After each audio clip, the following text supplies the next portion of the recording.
मैंने अपने कर्जदार भाई के साथ व्यवसाय शुरू करने के लिए 600,000 युआन का निवेश किया। जब व्यवसाय फल फूल गया तो उसने तुरंत मुझे बाहर निकाल दिया। मेरी पत्नी और मैंने ही सारा काम किया। तुम्हें बिल्कुल भी परवाह नहीं थी। तुमने उस समय 600,000 युआन का निवेश किया था और अब मैं तुम्हें 600,000 युआन वापस कर रहा हूं। हम बराबर हो गए हैं। लिन जियांग ने 600,000 युआन नकद निकालकर मेरे सामने रख दिए। मैं हैरानी से उसे घूरता रहा, समझ नहीं पा रहा था कि वह क्या कहना चाहता है। लिन जियांग ने लापरवाही से पैसे मेरे सामने धकेल दिए। ये 600,000 युआन तुम्हारा प्रारंभिक निवेश है। अब मैं इसे तुम्हें लौटा रहा हूं, मैंने मुस्कुराकर कहा। इसका क्या मतलब है? तुम अचानक मेरी मूल पूंजी क्यों लौटा रहे हो? लिन जियांग का चेहरा गंभीर था। अब से मेरी पत्नी और मैं फार्म हाउस का प्रबंधन करेंगे। मैं तुम्हारे द्वारा निवेश किए गए 600,000 युआन लौटा दूंगा। तुम्हें अब आने की जरूरत नहीं है। यह सुनकर मैं स्तब्ध रह गया। लिन जियांग और उनकी पत्नी, क्या तुम मुझे पीछे छोड़कर जा रहे हो? तुम्हें अब आने की जरूरत नहीं? तुम्हारा मतलब है कि तुम मुझे छोड़कर जा रहे हो? मैंने अपनी ओर इशारा करते हुए अविश्वास से फिर पूछा। लिन जियांग ने इनकार नहीं किया। उसने बिना हिचकिचाहट कहा, 1 साल से अधिक समय से मेरी पत्नी और मैं इस फार्म हाउस को संभालने के लिए कड़ी मेहनत कर रहे हैं। आपने इसे बिल्कुल भी नहीं संभाला है। इसका मुझसे क्या लेना देना है? नहीं, इसका मुझसे क्या लेना देना नहीं है। मैंने इस फार्म हाउस में 600,000 युआन का निवेश किया है। 1 साल से अधिक समय तक कड़ी मेहनत करके इसे शून्य से शुरू करके 300,000 युआन से अधिक के मासिक टर्नओवर तक पहुंचाया है। अभी जब यह पैसा कमाना शुरू ही कर रहा था, तब आप कह रहे हैं कि इसका मुझसे कोई लेना देना नहीं है और आप मुझे पीछे छोड़कर जा रहे हैं। लिन जियांग और मैं हाई स्कूल के सहपाठी थे। हाई स्कूल से स्नातक होने के बाद मैं उत्तर में विश्वविद्यालय गया, जबकि लिन जियांग ने कामकाज में उतरने का फैसला किया। इस दौरान हम संपर्क में रहे और हर सर्दियों और गर्मियों की छुट्टी में हम मिलते, शराब पीते और पुरानी बातें याद करते थे। मेरे कॉलेज के दूसरे साल में लिन जियांग की शादी हो गई। शादी के बाद लिन जियांग ने अपनी पत्नी के दहेज के पैसों से एक फ्रेंचाइजी स्टोर खोला, लेकिन अनपेक्षित रूप से उसके साथ धोखा हुआ और उसने न केवल पैसे गंवा दिए बल्कि 200,000 युआन से अधिक का कर्ज भी ले लिया। कर्ज चुकाने के लिए लिन जियांग को दिन में काम करना पड़ता था और रात में तली हुई नूडल्स बेचनी पड़ती थी। उसकी पत्नी काम नहीं करती थी और उनके 2 बच्चे थे जिन्हें अभी भी फॉर्मूला दूध पीना पड़ता था। उसकी पत्नी लगातार उसे तलाक की धमकी देती रहती थी। भोजन की मेज पर लिन जियांग मुझसे रोते हुए कहने लगा कि वह बहुत दबाव में था। अब हर दिन जब वह अपनी आंखें खोलता तो उसे बस पैसा ही नजर आता था और वह सांस नहीं ले पाता था। उसने सचमुच की जियांग पुल से कूदकर अपनी जान देने के बारे में सोचा था। इतने सालों की भाईचारे के बाद मैं उसे इस हाल में देख नहीं पा रहा था।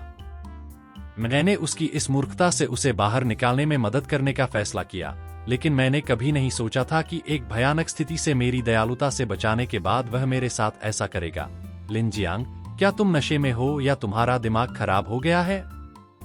क्या तुम्हें पता भी है कि इस आंगन में किसने निवेश किया है? मैंने लिन जियांग की ओर उंगली करते हुए चिल्लाया। लिन जियांग ने मुझे ठंडे नजरों से देखा। तुमने तब 600,000 का निवेश किया था और मैं तुम्हें 600,000 वापस कर रहा हूं। मैंने तुम्हारा फायदा नहीं उठाया। मुझे लगता है कि तुम्हारा दिमाग खराब हो गया है। मुझे इतना गुस्सा आया कि मैं हंसी पड़ा। यह फार्म हाउस, निवेश और व्यापार मॉडल दोनों के लिहाज से पूरी तरह से मेरा है। 1 साल पहले जब मैंने लिन जियांग को उसकी मुश्किल से बचाया था, तो मैंने उससे पूछा था कि वह क्या कर सकता है। लिन जियांग ने कहा कि वह सिर्फ रेस्टोरेंट चलाना जानता है और कुछ नहीं। बिना एक शब्द कहे मैंने तुरंत अपने कॉलेज के रूममेट को फोन किया। मेरे कॉलेज के रूममेट का परिवार इसी धंधे में है। उस रेस्तरां मालिक के अपने इलाके में 4 शाखाएं थीं। मैंने उसके साथ काफी देर तक मोल भाव किया, तब जाकर वह अपनी रेसिपी 1 लाख युआन में मुझे बेचने के लिए राजी हुआ। मैं लिनजियांग को 1 हफ्ते से अधिक समय के लिए वहां सीखने के लिए ले गया, व्यापार मॉडल से लेकर रसोई के व्यंजनों तक। मेरे कॉलेज के रूममेट ने बिना किसी हिचकिचाहट के सब कुछ मेरे साथ साझा किया। वापस आने के बाद हमने लिनजियांग के साथ हिसाब लगाया कि इसी तरह का फार्म हाउस रेस्तरां खोलने में लगभग 600,000 युआन का खर्च आएगा। उस समय लिनजियांग के पास पैसे नहीं थे। उसने कहा कि वह मेरे लिए काम करेगा, लेकिन मैं मान नहीं गया। मैंने उसकी मदद करने के लिए यह फार्म हाउस रेस्तरां खोला। उसके मेरे लिए काम करने से उसकी मुश्किल बिल्कुल भी हल नहीं होने वाली थी, क्योंकि मैं अपने पारिवारिक व्यवसाय को भी चला रहा था। मैं इस फार्म हाउस रेस्तरां में अपनी सारी ऊर्जा नहीं लगा सकता था, और इस फार्म हाउस रेस्तरां को एक मुख्य प्रभारी व्यक्ति की आवश्यकता थी। इसलिए लिनजियांग और मैं एक मौखिक समझौते पर पहुंचे। मैंने पैसे दिए, उसने मजदूरी दी, और हमने मुनाफा 50/50 बांटा। हालांकि मैंने कभी नहीं सोचा था कि सिर्फ 1 साल के संचालन के बाद लिनजियांग और उसकी पत्नी मुझे बाहर निकालने के लिए इतने उत्सुक होंगे। लिनजियांग, तुम्हें उस नरक से किसने बचाया था? क्या तुम्हें कोई अंतरात्मा नहीं है? चलो बस कारोबार पर ध्यान देते हैं। मुझे यह बकवास मत सुनाओ। तुम बार बार कहते हो कि तुमने मुझे बचाया, तो अब मुझसे किस बात पर बहस कर रहे हो? तुमने 600,000 का निवेश किया, मैं तुम्हें 600,000 वापस कर दूंगा। फिर भी तुम क्या चाहते हो? लिनजियांग को कोई परवाह नहीं थी और इसके बजाय उसने मुझे समझाना शुरू कर दिया। उसे लगा कि मैं तुच्छ बात पर उससे बहस कर रहा हूं, लेकिन मुझे बिल्कुल भी परवाह नहीं थी। मैं बस इस तरह से बाहर निकाले जाने को स्वीकार नहीं कर सकता था। चूंकि लिनजियांग को कामकाज में ही रहना पसंद है, तो मैं उससे हिसाब किताब निपटाऊंगा, 1 पैसा भी कम नहीं। भले ही अगर तुम उन 600,000 को 1 साल के लिए बैंक में रख दो, तो भी उसकी कीमत कम से कम कुछ तो ब्याज मिलेगा, खासकर जब से आंगन अभी बहुत अच्छा चल रहा है। हर दिन भीड़ रहती है और रोजाना का कारोबार लगभग 10,000 का है। सभी खर्च निकालने के बाद साल का शुद्ध मुनाफा 1.4 मिलियन से ज्यादा होना चाहिए। जब तक तुम मुझे 1.4 मिलियन दे दोगे, मैं हट जाऊंगा और तुम्हें अपना खेल खेलने दूंगा। अब से हम अपने अपने रास्ते चलेंगे, चाहे इस आंगन में कोई भी मामला बड़ा हो या छोटा। यहां इस आंगन में चाहे बड़ी बात हो या छोटी, व्यस्त तो मैं और लिनजियांग ही रहे हैं। तुमने कुछ भी योगदान नहीं दिया और सिर्फ 600,000 का निवेश किया था। अब हम तुम्हें 600,000 वापस कर रहे हैं। इसमें क्या गलत है? लिनजियांग की पत्नी चियानली बोल पड़ी। दंपति ने भी वही बात कही। कियानली के कृतज्ञ चेहरे को देखकर मुझे गुस्सा आ गया। मुझे याद आया कि 1 साल पहले यह जोड़ा मेरे साथ बहुत सम्मान से पेश आता था। अब जब उन्होंने पैसा कमा लिया है, तो वे मेरे साथ गुंडों की तरह व्यवहार करने लगे हैं। तुम इस चीज को नहीं होने दे सकते। बहुत ज्यादा घमंडी हो जाओ, मैंने अपने गुस्से को मुश्किल से दबाते हुए कहा। अगर मैंने मेहनत नहीं की होती, तो क्या यह छोटा आंगन बन पाता? चियानली ने उपेक्षा से कहा। तुम हर कुछ दिनों में अपने दोस्तों को दुकान पर लाते हो, हर बार सैकड़ों युआन खर्च करते हो। क्या तुमने कभी इसके लिए पैसे दिए हैं? तुम्हारे मुफ्त में खाने पीने की बात तो अलग है, लेकिन जब भी तुम्हारे दोस्त आते हैं और तुम्हारा नाम लेते हैं, तो तुम्हें कम से कम 20% की छूट मिलती है, और कभी कभी तो तुम उन्हें मुफ्त में खाना भी दे देते हो। कोई भी मुफ्त में खा पी सकता है, तुम्हारी मेहनत की वजह से। लिनजियांग और चियानली ने एक के बाद एक सीधे मुझे एक परजीवी और मुफ्तखोर होने का आरोप लगाया। मैं उन लोगों को खाने पीने के लिए क्यों बुलाता हूं? क्या यह उन्हें पैसे खर्च करने के लिए नहीं है? उनमें से किसने हमारी दुकान पर आकर खर्च नहीं किया? क्या वे सभी हमारे बड़े ग्राहक नहीं हैं? छोटे आंगन के खुलने के शुरुआती दिनों में रेस्टोरेंट का कारोबार बहुत खराब था। लिनजियांग भारी कर्ज में डूबा हुआ था और हर कोई उससे दूर भागता था। उसे उम्मीद थी कि वह अपने संबंधों का इस्तेमाल करके कारोबार ला सकेगा। यह अवास्तविक था। मैंने कहा, मैं केवल अपने संपर्कों पर ही भरोसा कर सकता हूं और खेत को कारोबार दिलाने में मदद के लिए अक्सर सभाओं का आयोजन करता हूँ। आजकल रेस्तरां व्यवसाय में कौन दोबारा आने वाले ग्राहकों पर निर्भर नहीं करता। उन दोबारा आने वाले ग्राहकों को बनाए रखना पूरी तरह से व्यक्तिगत संबंधों पर निर्भर करता है, लेकिन लिन जियांग और चियान ली ने इसे मुफ्तखोरी समझा। खुद को बड़ा मत समझो, उन्होंने कहा। वे रेस्तरां के ग्राहक केवल उसकी विविधता और स्वादिष्ट भोजन के कारण बने थे। अगर खाना अच्छा नहीं होता तो कौन रोज आएगा। मैं लगभग निराशा में हंस पड़ा। इतने सारे व्यंजन, इतने स्वादिष्ट, क्या मैंने इन्हें सिखाने के लिए कोई ढूंढा था? मैंने पूछा। अगर मैं सामग्री और व्यंजनों को खोजने में बहुत मेहनत नहीं करता तो आप अपने खास व्यंजन कहाँ से लाते? इस रेस्तरां में सभी व्यंजन कहीं और से मंगाए जाते हैं। मैंने अपने कॉलेज रूममेट के परिवार से छात्रों की भर्ती के लिए सिर्फ 2 व्यंजनों पर ही 1 लाख युआन खर्च किए। स्थानीय बाजार की जरूरतों को पूरा करने के लिए मैंने कई स्थानीय विशेष व्यंजन खरीदने में लगभग 1 लाख युआन और खर्च किए। मैंने इन विशेष व्यंजनों को सीखने में बहुत मेहनत की। ये उन व्यंजनों से अलग हैं जो मैंने अपने कॉलेज रूममेट से सीखे थे। मेरा कॉलेज का रूममेट और मैं अलग अलग प्रांतों से हैं, इसलिए हमारे बीच कोई प्रतिस्पर्धा नहीं है, लेकिन हमारी स्थानीय विशेषताएं अलग हैं। अगर मैं उन्हें सीख लेता तो यह उनके रोजगार छीनने जैसा होता। इन कौशलों को सीखने के लिए मुझे संबंधों और पैसे का इस्तेमाल करना पड़ा, मिन्नतें करनी पड़ी, वरना वे उन्हें कैसे हासिल कर पाते। यहाँ के व्यंजनों में कई स्वाद हैं और वे स्वादिष्ट हैं। पाह, तुम में यह कहने की हिम्मत कैसे हुई? यह सुनते ही चियान ली तुरंत भड़क गई। उसने मेरे नाक की ओर उंगली करते हुए कहा, तुम्हारी हिम्मत कैसे हुई यह कहने की? क्या तुमने सामग्री ढूंढी? क्या तुम्हें नहीं पता कि तुमने कितना कमीशन लिया? बाजार में मुर्गियां आमतौर पर लगभग 5 युआन प्रति जिन 500 ग्राम की होती हैं, लेकिन तुम्हें जो मुर्गियां मिली वे 26 युआन प्रति जिन की हैं, पूरे 5 गुना ज्यादा। और तुम्हें जो मछली मिली, जो खुम्बियां तुमने खरीदी, क्या वे सब दूसरों से कई गुना ज्यादा महंगी नहीं हैं? यह सुनकर मुझे सच में उनसे एक और शब्द कहने की परवाह नहीं हुई। बाजार में कितने सारे लोग असली देसी मुर्गियां खरीदना चाहते हैं और लाइन में लग भी नहीं पाते। लिन जियांग और मुझे अच्छी तरह पता है कि हमने देसी मुर्गियां खरीदने में कितनी मेहनत की है। अब वे फिर से यह सब शुरू कर रहे हैं। साफ शब्दों में कहूं तो यह तुच्छता पर लड़ाई है। लिन जियांग और चियान ली मुझे बाहर निकालने पर तुले हुए हैं। मैं कुछ भी कहूं, इसका कोई फायदा नहीं है। मैं इससे अलग हो रहा हूं। मेरे पास उन पर अपना समय बर्बाद करने के लिए इतना समय नहीं है। अगर वे बहस पर अड़े रहते हैं तो लिन जियांग और चियान ली निश्चित रूप से नहीं जीतेंगे। हालांकि यह प्रक्रिया समय लेने वाली और थकाऊ होगी। यह कम से कम 1 या 2 साल तक नहीं खत्म होगी, क्योंकि इस फार्म हाउस का व्यापार लाइसेंस लिन जियांग के नाम पर है। यह सुनकर कि मैं पीछे हट रहा हूं, लिन जियांग और उसकी पत्नी बहुत खुश हुए। वे खुशी से लगभग कूद रहे थे।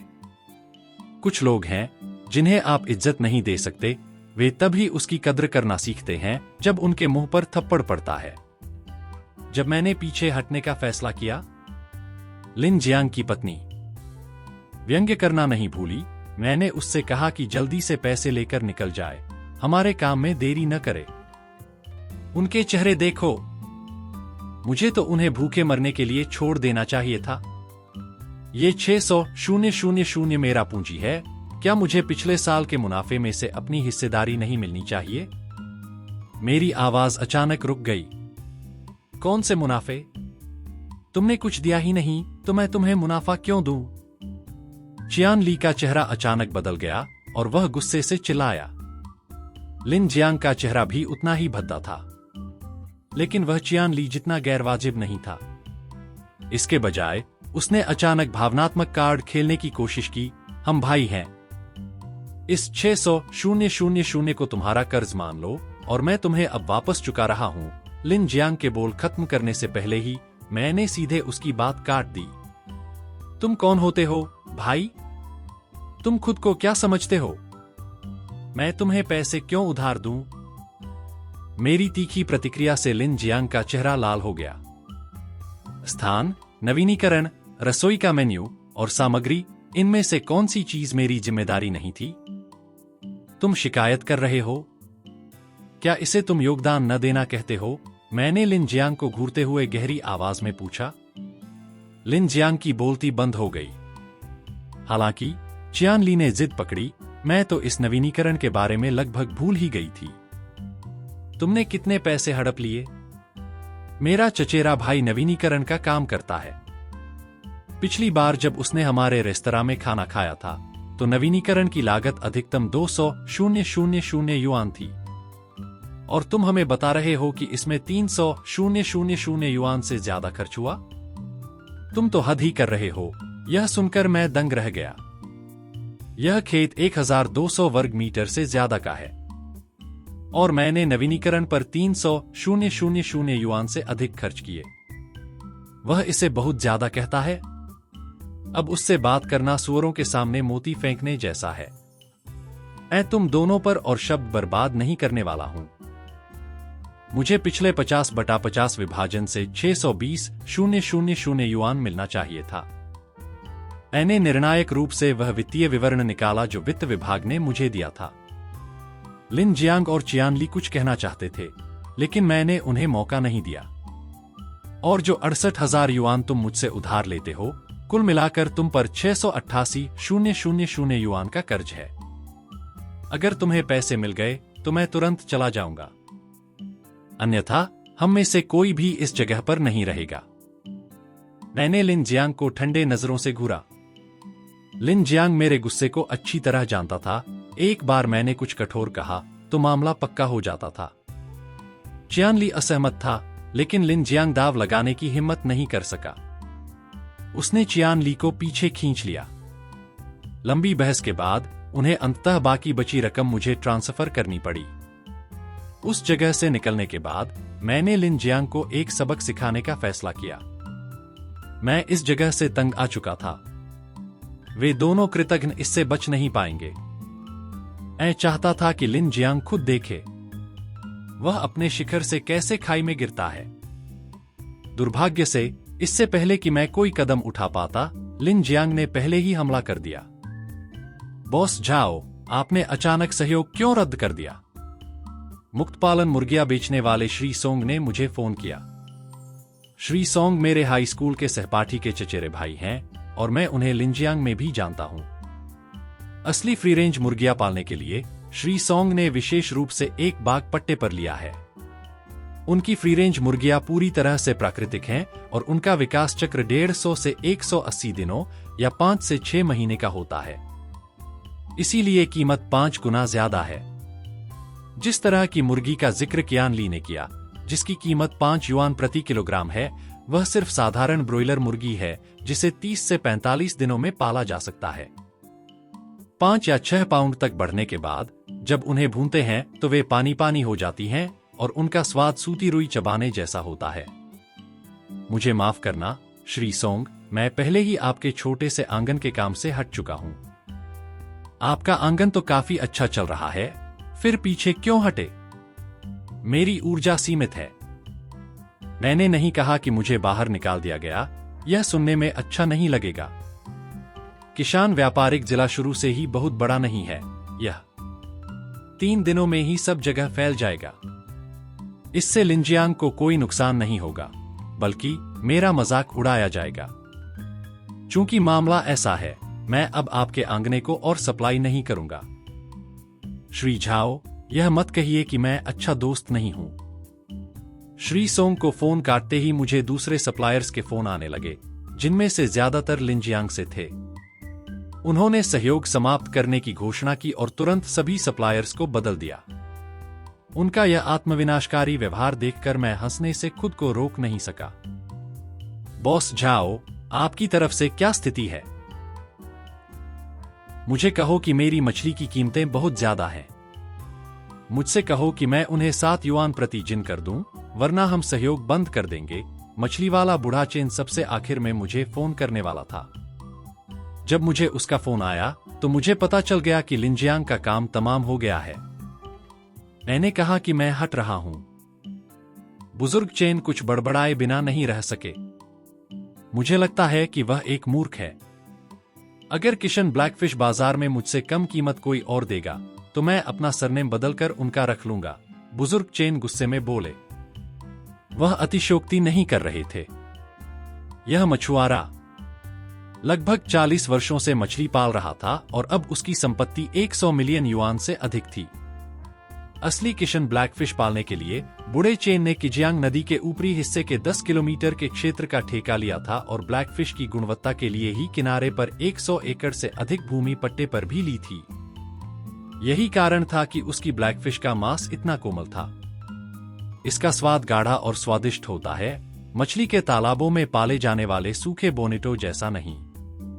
उस तरह के सूखे बोनेटो का मांस सड़ी हुई रुई जैसा होता है और उसे पकाया नहीं जा सकता। थोड़ी देर तक भी नहीं, यह टोफू के अवशेष की तरह बिखर जाता है। मैंने ओल्ड चेन से संपर्क करने और उसकी ब्लैकफिश खरीदने के लिए बहुत कोशिश की। ओल्ड चेन बहुत मिलनसार नहीं है, उसका एकमात्र जुनून मछली पकड़ना है। मैं आधे महीने से भी ज्यादा समय तक उनके साथ मछली पकड़ता रहा और जब तक वे आखिरकार मुझे बेचने के लिए राजी नहीं हो गए, तब तक हम दोनों की त्वचा काफी झुलस गई थी।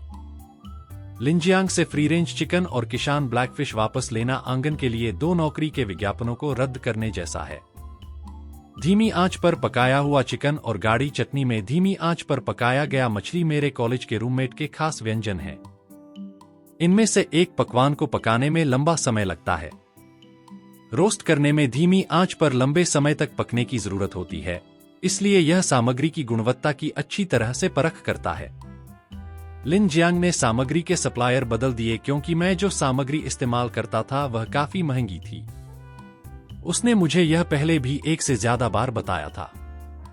मुझे मनाने के लिए उसने मेरे लिए एक हिसाब भी लगाया। अगर मैं साधारण सामग्री का इस्तेमाल करने लगूं, तो आंगन का मुनाफा कम से कम 20% बढ़ जाएगा। लेकिन मैं मान नहीं गया। इसी वजह से लिनजियांग ने तो कई दिनों तक मुझसे बात तक नहीं की। हालांकि उस समय आंगने का प्रभारी मैं ही था, इसलिए उसके पास झुकने के अलावा कोई चारा नहीं था। लिनजियांग ने जब सभी सामग्री आपूर्तिकर्ताओं को बदल दिया, तो आंगन का मुनाफा काफी बढ़ गया। अब जो सामग्री वह इस्तेमाल करता है, वह पहले से कई गुना सस्ती है, इसलिए लागत में कमी से स्वाभाविक रूप से मुनाफा बढ़ा। लिनजियांग ने वहां जाकर एक मर्सिडीज बेंज 200 ले ली। दिखावा करने के लिए उसने हमारी हाई स्कूल की सहपाठी ग्रुप में कार लेते हुए अपना एक वीडियो पोस्ट किया। सभी ने उसकी तारीफ की। लिनजियांग और वह तारीफों में खो गया। अब से फार्म हाउस का 100% विशेष स्वामित्व मेरा होगा। सभी सहपाठी जब फार्म हाउस आएंगे तो उन्हें 20% की छूट मिलेगी। लिनजियांग एक तरफ दिखावा कर रहा था और दूसरी तरफ मेरा मजाक उड़ा रहा था। मैंने उसे अनदेखा कर दिया। शायद सिर्फ कार उसकी श्रेष्ठता को उजागर करने के लिए काफी नहीं थी। अगले महीने की शुरुआत में लिनजियांग ने एक घर खरीद लिया। बॉस लिन, आप तो मालामाल हो गए। फिर लिनजियांग ने सहपाठियों के ग्रुप में 200 युआन के 5 लाल लिफाफे भेजे। ये लाल लिफाफे तुरंत सभी ठहाके मारकर हंस पड़े। जैसे ही ग्रुप चैट गूंज उठी, लिनजियांग ने 140 वर्ग मीटर का अपार्टमेंट खरीदने का डिंगडांटा शुरू कर दिया। उसने कहा कि सब उसके छोटे से आंगन में आकर पिएं और वह सब कुछ खुद चुकाएगा। उसके बाद हाई स्कूल के सहपाठियों का ग्रुप लिनजियांग की डिंगडांट का हॉटस्पॉट बन गया, जो बैंक स्टेटमेंट और नकदी की पोस्टों से भरा पड़ा था। जो भी ठीक से न जानता हो, वह यही सोचेगा कि वह शहर का सबसे अमीर आदमी है।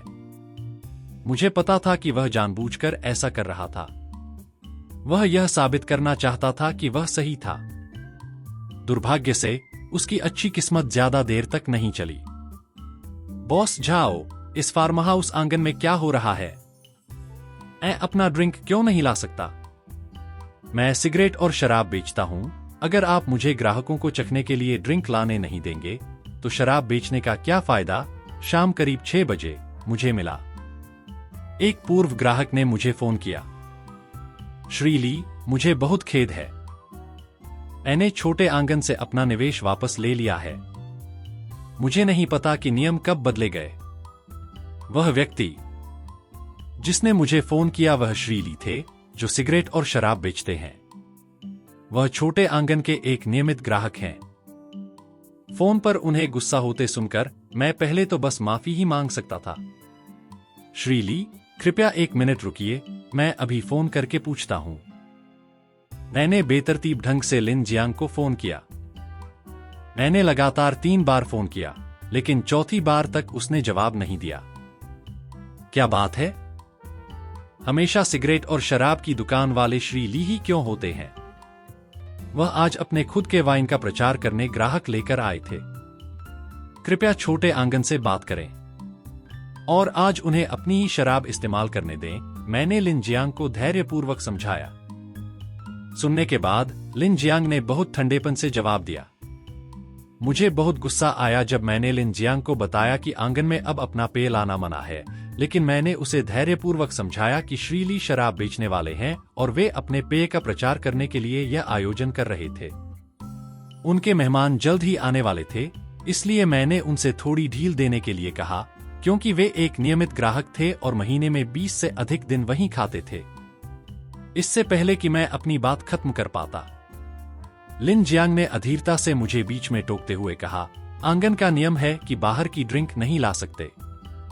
अगर हर कोई उसकी तरह करे तो क्या मैं यहां काम भी करूंगा? अपना काम करो, अब आंगन मेरा है।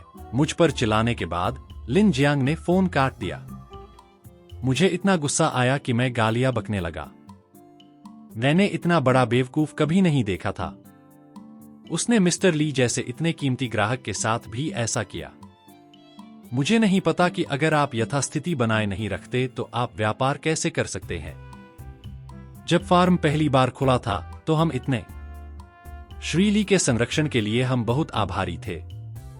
वह न केवल खुद वहां खाते थे, बल्कि अक्सर अपने दोस्तों को भी लाते थे। मेरे पास श्रीली के लिए कहीं और एक निजी कमरा बुक करने के अलावा कोई चारा नहीं था। मैं उससे बार बार माफी मांगता रहा, यह सोचकर कि मामला खत्म हो गया है। लेकिन लिन जियांग ने असल में किसी को मिस्टर ली को फोन करके मुआवजे की मांग करने को कहा। मिस्टर ली ने पहले से ही भुने हुए मेमने का ऑर्डर दिया था, जिसके लिए 2 घंटे पहले से तैयारी शुरू करनी पड़ती थी। वह गुस्से में वहां से चल दिया और स्वाभाविक रूप से भुगतान करने से इनकार कर दिया। लिन जियांग ने वेटर से मिस्टर ली को मेमने के पैसे की मांग करने के लिए फोन करवाया, लेकिन मिस्टर ली ने उसे रोक दिया। फिर लिन जियांग ने मुझे फोन किया। उस मिस्टर ली से कहो कि वह अभी रोस्ट लैम्प के पैसे मुझे ट्रांसफर कर दे, वरना मैं उससे अभी खत्म नहीं हुआ हूं। फोन पर लिन जियांग ने गुस्से में मुझसे चिल्लाकर कहा, क्या तुम्हें पागलपन हो गया है? वह सिगरेट और शराब बेचता है। वह अपने ड्रिंक्स का प्रचार करने के लिए मुझे डिनर पर बुला रहा है। अगर तुम उसे अपना शराब लाने नहीं दोगे तो उसके खाने का क्या फायदा? मैंने पलटकर कहा। लिन जियांग ने बहस जारी रखी, यह आंगन का नियम है। मैं उसे निशाना नहीं बना रहा हूं। मैंने पलटकर कहा, तुमने उसे अपना नियम पहले क्यों नहीं बताया? तुम्हें उसे खाने के समय बताने के लिए इंतजार क्यों करना पड़ा? मैं लिन जियांग को बहुत अच्छी तरह जानती हूं। वह निश्चित रूप से इस तरह की चाल चल सकता है। मुझे परवाह नहीं, उसे बता दो। अगर उसने मुझे पैसे नहीं दिए तो मैं उसे बिल्कुल भी नहीं बचने दूंगा, लिन जियांग बोलते रहे। मैं बहुत भ्रमित हूं, लिन जियांग ने कहा। उसकी आवाज मेरे कानों में गूंज रही थी। अगर तुम इतने काबिल हो तो उसकी दुकान पर जाओ और उसे ढूंढो। मेरे सामने डींगे मत हाँको। उसने चलाया। 10 साल पहले एक लैंड रोवर चलाता था और तुम कुछ भी नहीं हो। लिन जियांग एक और शब्द नहीं बोल पाया और उसे फोन काटना पड़ा। उसके बाद मुझे कई इसी तरह के फोन आए। लिन जियांग ने लोगों को पहले से यह नहीं बताया था कि वे पेय नहीं ला सकते। उसने उन्हें तभी बताया जब वे ग्राहकों को आंगन में ले आए, जिससे सभी को बहुत शर्मिंदगी हुई। उनमें से कई लोग मेरे दोस्त थे और ऐसी परिस्थितियों का सामना होने पर वे सबसे पहले मुझे फोन करते थे। लेकिन मैं हमेशा अपनी जेब से भुगतान नहीं कर सकता था। उनके लिए होटल फिर से बुक करने के लिए मेरे पास लगातार 3 बार उसे फोन करने के अलावा कोई चारा नहीं था। मैंने अपने वीचैट मोमेंट्स पर एक संदेश पोस्ट किया जिसमें सभी को सूचित किया कि मैं फार्म हाउस के संचालन से हट गया हूं और फार्म ग्राहकों को अपना पेय लाने की अनुमति नहीं देता है। लिन जियांग ने मेरी पोस्ट देखी और मुझे फोन किया। मुझ पर उसे निशाना बनाने और जानबूझकर उसका व्यवसाय बर्बाद करने का आरोप लगाया। मैंने तुरंत उसे ब्लॉक कर दिया। यह आदमी लोगों को ठगने का आदी है। कुछ पूछताछ करने पर मुझे पता चला कि लिन जियांग ग्राहकों को अपना पेय लाने की अनुमति नहीं देता था। इसका कारण यह था कि उसने एक पेय वितरण सौदा कर लिया था और वितरक ने उसे बहुत सारे लाभ दिए थे। वह जानबूझकर अपने कर्मचारियों को ग्राहकों को यह बताने से रोकता था कि वे अपना पेय नहीं ला सकते जब तक कि कर्मचारी फार्म हाउस पर नहीं पहुंच जाते। कुछ मालिकों को अपने ग्राहकों के प्रति विचार करते हुए अपना गुस्सा निगलना पड़ा, लेकिन ग्राहकों को अपना पेय लाने की अनुमति न देने का यह नियम एक बड़ी बात थी। आंगन ने अपने दोबारा आने वाले ग्राहकों का 1/3 हिस्सा खो दिया। उन पुराने ग्राहकों ने मुझसे सबसे पहले कहा कि आंगन बहुत खराब हो गया था और खाना खाने लायक नहीं था। मैंने इस परिणाम का अनुमान लगाया था। आंगन की अच्छी गुणवत्ता पूरी तरह से उच्च गुणवत्ता वाली सामग्री पर निर्भर करती थी। फ्री रेंज चिकन और किशान ब्लैकफिश जैसे व्यंजन, जिन्हें पकाने में लंबा समय लगता है, को साधारण सामग्री से नहीं बदला जा सकता था। साधारण ब्रॉयलर मुर्गियों और फार्म की काली मछली को लंबे समय तक पकाया नहीं जा सकता था, अन्यथा वे या तो पानी के एक बर्तन में बदल जाती या टोफू की बची खुची चीज की तरह बिखर जाती। लिन जियांग को केवल मुनाफे की परवाह थी और उसने लंबे समय तक पकाने पर ध्यान नहीं दिया। अवधि समय के साथ आंगन की बुरी प्रतिष्ठा फैल गई और व्यवसाय घट गया। व्यवसाय न होने पर लिन जियांग ने लागत में कटौती करने और मुनाफे को नियंत्रित करने की कोशिश की। लागत में कटौती मुख्य रूप से सामग्री और कर्मचारियों से संबंधित थी। लिन जियांग सामग्री के बारे में कुछ नहीं कर सकता था, इसलिए उसे कर्मचारियों को निकालना पड़ा। कर्मचारियों को निकालने के लिए उसका एक चतुर तरीका था। उसने मुख्य शेफ से शुरुआत की। इसका कारण यह था कि एक शेफ का वेतन कई वेटरों के वेतन के बराबर होता था। आंगन में मूल रूप से 4 शेफ थे और लिन जियांग ने एक साथ 2 को निकाल दिया। छंटनी के बाद भी व्यवसाय लाभदायक था। लिन जियांग अपनी सामग्री बेच न पाने के कारण पुराने फ्री रेंज चिकन और किशान ब्लैक कार्प पर वापस जाने का फैसला किया। हालांकि यह थोड़ा महंगा था, लेकिन कारोबार अच्छा चल रहा था। वह बेझिझक अपने पुराने आपूर्तिकर्ताओं के पास गया, लेकिन किसी ने भी उस पर ध्यान नहीं दिया। फिर उसने अपना गुस्सा मुझ पर निकाला। क्या तुम्हें लगता है कि मेरे साथ ऐसा करना तुम्हारे लिए सार्थक है? क्या तुम्हें इतना स्वार्थी और हानिकारक काम करने के लिए प्रतिशोध से डर नहीं लगता? मुझे नहीं पता कि किस सहपाठी ने यह खबर लीक की, लेकिन लिन जियांग वास्तव में उस जगह पर आ गया जहां हम खाना खा रहे थे। अंदर आते ही उसने गुस्से में मुझसे पूछा, वे आपूर्तिकर्ता अब मुझे सामग्री बेचने से इनकार कर रहे हैं। क्या पर्दे के पीछे से तार खींचने वाला तू ही है? मुझे लिन जियांग की वर्तमान स्थिति के बारे में थोड़ी जानकारी है। फार्म का व्यवसाय हाल ही में ठीक नहीं चल रहा है। यह लगभग दिवालिया हो चुका है। एक दिन में केवल 1 या 2 मेज ग्राहक होते हैं और वे किराया और बिजली के बिल भी नहीं भर पा रहे हैं। लिन जियांग ने देखा कि यह काम नहीं कर रहा था, तो उसने मेरे पुराने संचालन मॉडल के अनुसार फार्म को फिर से शुरू करने का फैसला किया। इसलिए उसका पहला कदम पुराने मसालों पर वापस जाना था। क्या तुम्हें लगता है कि मेरे साथ ऐसा करना तुम्हारे लिए सार्थक है? क्या तुम इतने स्वार्थी और हानिकारक काम करने के लिए प्रतिशोध से नहीं डरते? लिन जियांग गुस्से में बकबक करने लगा। उसका चेहरा लाल हो गया। अब उसे याद आया कि हम भाई हैं। मैं यह स्वीकार नहीं करता। बंद करो। मैं नहीं करूंगा। भाई, तुम्हारा मतलब प्रेसिडेंट सोंग और मछली बेचने वाले ओल्ड चेन से है ना? मेरी बातों से लिन जियांग का चेहरा लाल हो गया। लिन जियांग ने तिरस्कार से नाक सिकोड़ते हुए कहा, तुम दिखावा क्यों कर रहे हो? मैं उससे बहस करने का आलसी था, लेकिन इतने सारे सहपाठियों के सामने अगर मैं मुड़कर चला जाता तो हर कोई सोचेगा कि मैं उसके पीछे बुरा भला कह रहा था।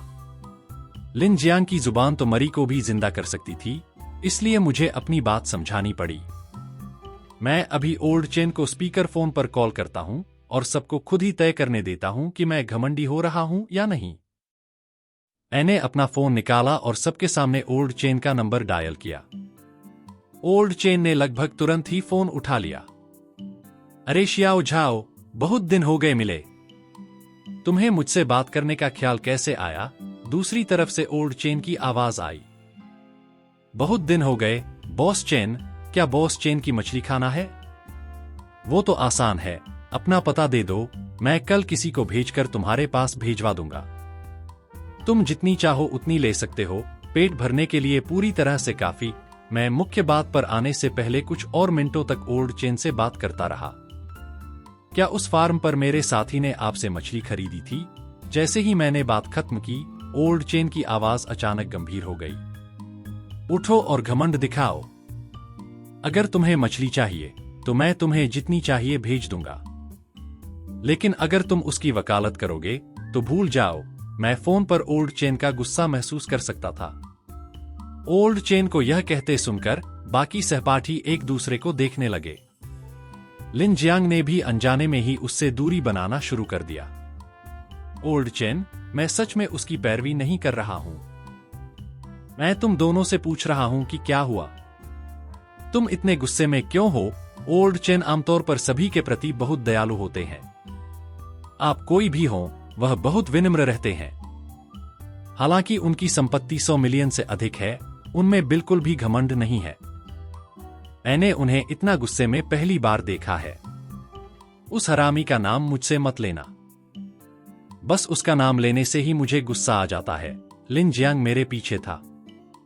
वह भी गाली गलौज करना चाहता था। मैंने उसे घूरकर देखा और वह शांत होने के लिए मुंह खोलने की हिम्मत नहीं कर पाया। वह जवान है और कुछ नहीं जानता। शाओ झाओ, अगर तुम्हारी खातिर ना होता तो मैं उस हरामजादे को नदी में फेंक देता, मछलियों को खिलाने के लिए। बूढ़ा चेन लगभग 60 साल का है, लेकिन फिर भी गाली देने से खुद को रोक नहीं पाया। वही था जिसने मेरी मछलियां नहीं ली। ऐसा नहीं था कि मैं उसे बेचना नहीं चाहता था। वह उस दिन फिर मेरे पास आया, कहने लगा कि मेरे पास स्टॉक नहीं है। यह हरामी मेरे मछली फार्म में खड़ा होकर चिल्ला रहा था कि मैं गंदा पैसा कमा रहा हूं और मेरे पास कोई अंतरात्मा नहीं है। उसने यह भी चिल्लाया कि मैंने उसे प्रति जिन 22 युआन दिए थे। पूरे मछली फार्म में चिल्ला रहा था। मेरे कुछ ग्राहक 10 साल से भी ज्यादा समय से मेरे साथ काम कर रहे हैं और मैं उन्हें हमेशा प्रति जिन लगभग 25 युआन देता आया हूं। अब मैं एक बहुत बुरे हालात में हूं। अगर तुम्हारी खातिर न होता तो मैं उसे झील में फेंक कर मछलियों का चारा बना देता। बूढ़े चेन ने फिर से वही बात दोहराई। इस समय हर कोई जानता था कि कौन सही था और कौन गलत। मैंने बुजुर्ग चेन से माफी मांगी और फोन काट दिया। क्या मुझे बॉस सोंग को फोन करना चाहिए? नहीं, मैंने गंभीर चेहरे के भाव के साथ लिन जियांग से पूछा। कौन जाने कि तुम दोनों ने पहले से साजिश रची हो। लिन जियांग ने कुछ बड़बड़ाया। मैंने उसके गाल पर एक थप्पड़ मारा। तुमने मुझे क्यों मारा? लिन जियांग कुछ देर के लिए स्तब्ध रह गया, फिर होश में आया। यह थप्पड़ ओल्ड चेन के लिए था। क्या तुम भूल गए कि उसने सबसे पहले हमारी मदद कैसे की थी? कीजियांग में सभी ब्लैकफिश विक्रेता हमारी कम मात्रा के कारण हम पर तुच्छ समझते थे और हमें बेचने से इनकार कर देते थे। केवल ओल्ड चेन को कोई आपत्ति नहीं थी। उसने देखा कि हम जवान थे। उन्होंने न केवल हमें बेचा, बल्कि हमें बाजार का सबसे कम भाव भी दिया। कीजियांग का ओल्ड चेन, बाजार में जाकर पूछो, क्या 22 युआन प्रति जिन सबसे कम बाजार भाव नहीं है? हरामी, वे तुम्हें खाना दे रहे हैं और तुम उनका बर्तन तोड़ रहे हो। मैंने लिन जियांग पर गरज कर कहा। लिन जियांग बहस करने की हिम्मत नहीं कर पाया। अगर मैंने तुम्हें उन पुराने सप्लायर्स का फिर से अपमान करते सुना तो मुझे तुम्हारे साथ बदतमीजी करने का दोष मत देना।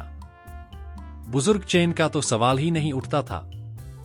फिर लिन जियांग हमारे हाई स्कूल के सहपाठी ली यांग से मिन्नतें करने गया।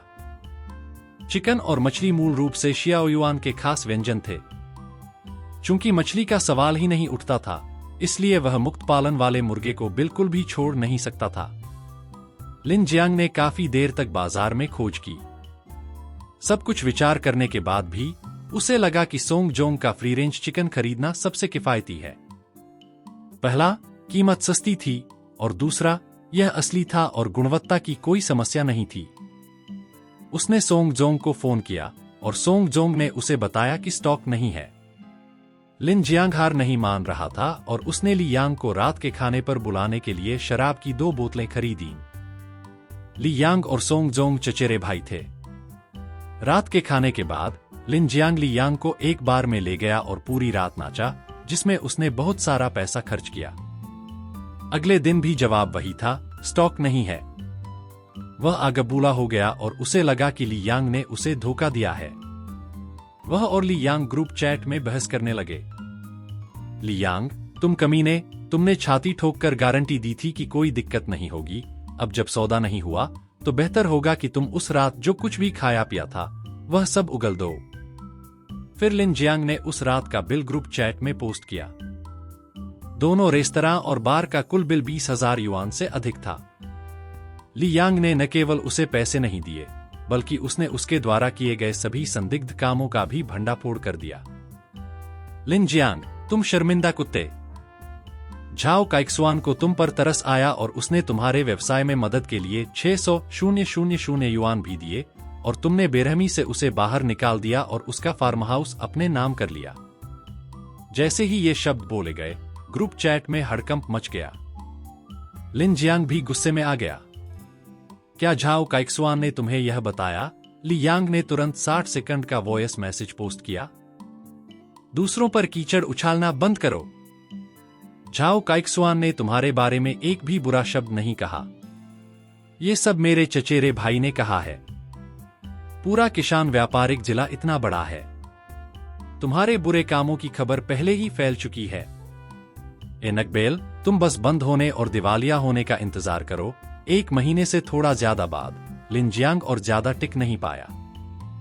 फार्म हाउस चाहे जितनी भी छूट दे या कीमतें कम कर दे, बढ़ती कीमतों और मुफ्त बियर के बावजूद कारोबार ठप पड़ा रहा। दिन में सिर्फ 1 या 2 टेबल से वे बिजली का बिल भी नहीं भर पा रहे थे। निराश होकर लिन जियांग फिर मेरे पास आया। मेरी हाई स्कूल की रियूनियन में लिन जियांग अचानक आ गया। उसे देखकर मैं जाने के लिए उठ खड़ा हुआ, क्योंकि मेरे पास उससे बात करने के लिए सच में कुछ भी नहीं था। मैं इस रियूनियन में सिर्फ इसलिए आया था क्योंकि उन्होंने कहा था कि उन्होंने लिन जियांग को नहीं बुलाया है। अगर मुझे पता होता कि वह आएगा तो मैं सेडान चेयर में बिठाकर लाने पर भी नहीं आता। काइक्सुआन, मैं गलत था। चाहे क्या, मुझे माफ करना। लिन जियांग अंदर आया और सीधे मेरे पास आकर माफी मांगने लगा, जिससे सभी हैरान रह गए। उसने एक डिकेंटर उठाया और एक पूरा गिलास बाइजू भर लिया। यह पहला पैग तुम्हारे लिए है। मुझे माफ करना, मैं एक हरामी, लालची हूं और मैंने हमारी भाईचारे के सालों को बर्बाद कर दिया है। मुझे माफ करना। इतना कहकर लिन जियांग ने एक ही घूंट में उसे पी लिया और एक और पूरा गिलास भर लिया। यह दूसरा पैग मेरे लिए है। मैं कृतज्ञ हूं। जब मैं अपने सबसे बुरे दौर से गुजर रहा था तो तुमने मुझे फिर से उठने में मदद की, लेकिन मैंने भलाई का बदला दुश्मनी से चुकाया। मैं सुअर या कुत्ते से भी बदतर हूं। लिन जियांग की आंखें लाल हो गईं और वह दूसरे गिलास को खत्म करने के बाद लिन जियांग अपने भावों को और नियंत्रित नहीं कर सका। वह रो पड़ा और तीसरा गिलास भी पी गया। कुछ सहपाठी इस डर से कि वह मुसीबत में पड़ जाएगा उसे रोकने की कोशिश करने लगे, लेकिन वह सुनने को तैयार नहीं था। अंततः किसी ने भी उसे नहीं रोका। तीसरे गिलास के लिए मैं आपसे विनती करता हूं कि इस एक बार मुझे माफ कर दें। मैं सच में तुम्हें खोना नहीं चाहता, मेरे अच्छे भाई, उसने कहा। 3 घड़े खत्म करने के बाद लिन जियांग पूरी तरह से नशे में था। मैं पूरे समय चुप रहा। अगर वहां इतने सारे सहपाठी मौजूद नहीं होते तो मैं कब का चला गया होता। लिन जियांग मुझसे बार बार माफी मांग रहा था, माफी मांगते हुए खुद को थप्पड़ मार रहा था। सब लोग चुपचाप बैठकर उसे खुद को थप्पड़ मारते हुए देख रहे थे। हमारी लड़ाई कोई रहस्य नहीं थी। ऐसे कृतज्ञ नीच व्यक्ति के लिए कोई सहानुभूति नहीं रखता था। बाद में लिन जियांग पूरी तरह से नशे में धुत हो गया और खुद को बेवकूफ बना लिया। मैं अन्य सहपाठियों की भीड़ के बीच सबसे पहले निकल गया। 10वीं कक्षा के पुनर्मिलन के कुछ ही समय बाद लिन जियांग ने दुकान और छोटे से आंगन को नौकरों और किराएदारों को बेच दिया। किराया और हस्तांतरण शुल्क मुश्किल से कर्मचारियों की मजदूरी और भोजन की लागत चुकाने के लिए ही काफी था। उसके बाद मैंने लिन जियांग के बारे में शायद ही कभी सुना। शायद यह पिछली बार उसकी शराब की लत के कारण था। बहुत अपमानजनक था। लिन जियांग तुरंत अपने हाई स्कूल के सहपाठियों के ग्रुप चैट से बाहर हो गया। जब तक कि उसे जबरदस्त किस्मत का साथ न मिले, उसका बाकी जीवन कर्ज चुकाने में ही बीतने वाला था। आंगन वाले घर को बेचने के बाद उस पर अभी भी 700,000 युआन से अधिक का कर्ज था। अगली बार जब मैंने लिन जियांग को देखा तो वह सड़क पर तली हुई नूडल्स बेच रहा था और ठंडी हवा चल रही थी। लिन जियांग अपने ठेले के सामने अकेला बैठकर आधे घंटे से भी अधिक समय तक बिना एक भी ऑर्डर के इंतजार कर रहा था। बाद में मुझे दूसरे सहपाठियों से पता चला कि आंगन वाले घर के दिवालिया होने के बाद लिन जियांग कर्ज चुका नहीं सका। अदालत द्वारा उसका घर और कार जब्त कर लिए गए। घर की नीलामी से बैंक का कर्ज तो चुक गया, लेकिन उसकी 200,000 युआन से अधिक की डाउन पेमेंट पूरी तरह से खत्म हो गई। कार के साथ भी यही हाल था। नीलामी से मिली रकम मुश्किल से बैंक का कर्ज चुकाने के लिए ही काफी थी। उसकी पत्नी ने भी उससे तलाक ले लिया। लिन जियांग ने अपनी पत्नी के परिवार से बहुत सारा पैसा उधार लिया था। जब आंगनवाला घर अभी भी था तो सभी रिश्तेदार सोचते थे कि वह बहुत अमीर है और खुशी खुशी उसे पैसा उधार दे देते थे। किसने सोचा होगा कि लिन जियांग सब कुछ खो देगा। तलाक के बाद लिन जियांग की पत्नी को कुछ भी नहीं चाहिए था। दोनों बच्चे लिन जियांग के पास रह गए। बच्चे अभी भी छोटे थे। लिन जियांग की मां और बहन उसकी मां और 2 बच्चों की देखभाल में मदद करती थीं, जिससे उनके पास कोई आय नहीं बची थी। हालांकि उन चारों का पालन पोषण करने के लिए केवल लिन जियांग के पिता की तनख्वाह पर निर्भर रहना असंभव था। मजबूर होकर लिन जियांग के पास अपने पुराने धंधे, एक ठेले पर तली हुई नूडल्स बेचने के अलावा कोई चारा नहीं था। वह एक फैक्ट्री के लिए रेफ्रिजरेटेड ट्रक चलाने की एक नियमित दिन की नौकरी करता था और उसकी शिफ्ट रात 8 बजे खत्म होती थी।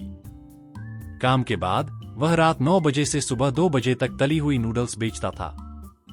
एक अच्छी रात में वह कुछ 100 युआन कमा सकता था। हालांकि यह बहुत ज्यादा नहीं था, लेकिन कम से कम इससे बच्चों के दूध पाउडर का खर्चा तो निकल आता था। जैसे ही मैं जा रहा था, लिन जियांग ने मुझे देख लिया। वह मुझे देखकर तुरंत उठकर नमस्ते करने आया, लेकिन मैं उसे परेशान किए बिना तेजी से निकल गया क्योंकि वह अपनी तली हुई नूडल्स खरीद रहा था।